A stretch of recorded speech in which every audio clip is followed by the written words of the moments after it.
Hi guys.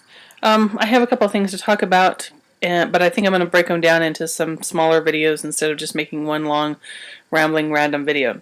Um, the hair, nothing ever looks as bad in the mirror as when you get on the computer and you go to look in the camera and you look just crazy as a loon. Guys, it's in the headband. It's really not just that I have this weird halo of poofy things that stick out. Doesn't look this bad in real life, I swear. I had a request I had talked about on Twitter that I was doing some. I did my daily arsenal, and I had talked about that I was doing some art journal prep, and I had a request to show a couple pages on that. And my art journaling is nothing in comparison to some of the things that I've watched on YouTube. I'll try to find those again and link them. Sometimes I watch without logging into my account, and so those videos are hard to go back and find, but I will try to do that for you. But I just wanted to show what I'm doing really quickly. And I need some supplies, so my art journal is like nothing. Art journals, I have a couple, and I'm just beginning. I didn't really know what I wanted to do with them, or what direction I wanted to go in, or what kind of medium that I wanted to use in them until real recently, and then I need to get some supplies. So what I'm working on right now is this. This is just one of those Studio C notebooks that Walmart had at the beginning of the school year on dirt cheap. I think it was $1. It's like a 5x7-ish. Like an A5 Filofax size for my Filofax friends. And it's got like a little pocket in the front, like a little disc type pocket, and then, you know, the slash pocket on top, and it's got a couple of tabs that have the pockets. No, I guess they don't. A couple of like the plasticky tabs inside. But I just really like these, and I thought, you know, it would be a good cheap way to start an art journal.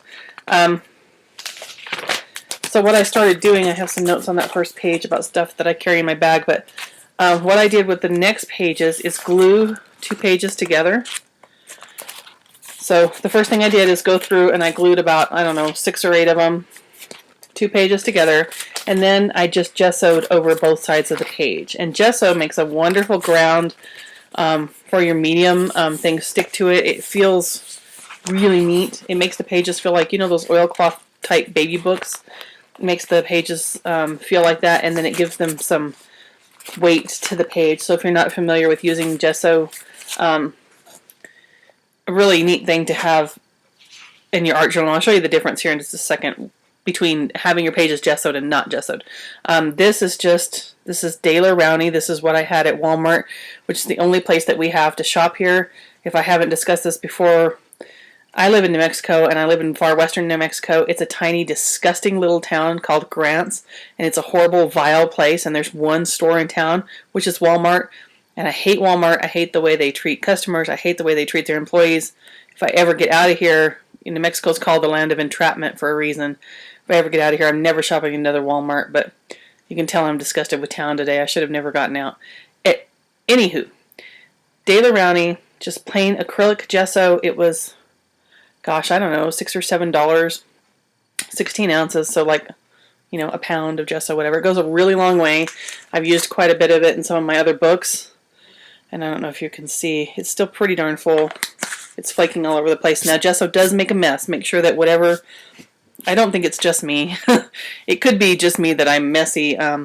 Gesso and spaghetti sauce and red chili, I don't know, but it will flake off when you open it because some of it dries like glue, around the lid, and so when you go to open it again, it will flake off. So make sure that you're covering with your workspace. So anyway, what I'm doing is just prepping pages. So I've done the first two and a half sets. So you know you have to put wax paper underneath, prep them, let them dry before you can move on, obviously, to the next one. So what I'm going to do with this book first is get it all prepped, and then by the time I get the supplies I want, that'll be good to go. I'm wanting to get some Caran d'Ache Neocolor 2 water-soluble crayons and probably some Derwent Inktense pencils to work with the backgrounds in there. And I'll show you the difference between gesso and non-gesso really quickly for pages. Now this is another just cheap. This is a Daler Rowney 2. Bought it at Walmart, obviously. I think it was $6. It's a sketchbook. I don't remember the pound weight of the paper. I want to say it was like 90.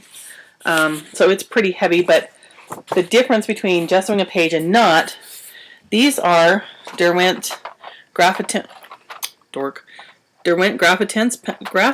pencils, which have a really beautiful tint to them on their own, but when you add water, they just get phenomenal.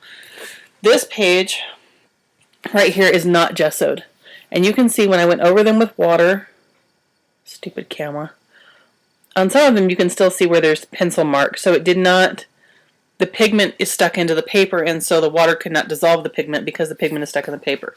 Now compare that to this page that has gesso and all the pigment is dissolved. So it gives a really great ground to your paper for your medium. And I'll show you. This is the Graphitint pencils. I just colored on there and then activated them with water. And these are just some of the different colors. And these are some of the background pages. These pages have all been gessoed, so all of the pigment will release and activate with the water.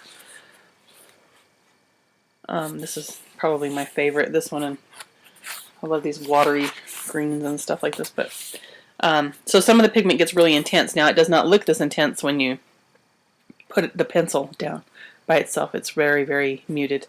So they make really gorgeous muted artwork.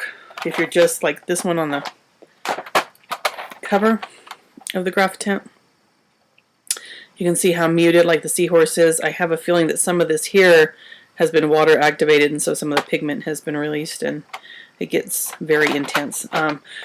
Anyway, Derwent, any Derwent product is a fantastic product if you are looking for art supplies. So that's all I'm doing in my art journal, guys. I'm just getting started. I will try to find those videos to link for you. Looks like a really fun project to start doing. So that's it for that, and I'll see you in the next video. Thanks for watching. Bye.